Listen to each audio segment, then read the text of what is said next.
మనం నమ్మం కదా చెప్తే. శాలిగ్రామం సాక్షాత్ విష్ణు స్వరూపం అనడానికి ఇది ఒక నిదర్శనం అండి.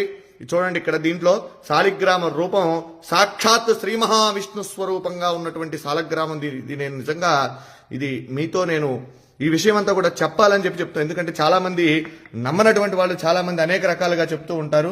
ఇదేమిటని ఇది సాక్షాత్ రాయి చూడండి, ఇది శాలిగ్రామం. దీంట్లో సాక్షాత్ విష్ణు స్వరూపం. మా పూర్వీకులు ఎప్పుడు కూడా తాతగారు వాళ్ళందరూ కూడా చెప్తూ ఉంటే నేను ఎప్పుడు కూడా దాన్ని ఉంటుంది, మనం ఆరాధన చేస్తాం కాబట్టి శాలిగ్రామం చేస్తూ ఉంటాం. కానీ ఇదిగోండి, నా దగ్గరకు వచ్చిన తర్వాత కొన్ని సంవత్సరాల తర్వాత ఇది భిన్నమైంది శాలిగ్రామం.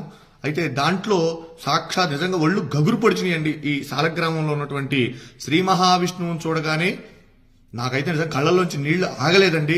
ఇది మీ అందరికీ కూడా నేను ఎందుకు ఈ వీడియో పెడుతూ ఉన్నానంటే, మనందరం కూడా దర్శనం చేసుకోవాలి. ఇటువంటి చాలా అరుదుగా కనబడతాయి. మన పిల్లలకి మనం చెప్పాలంటే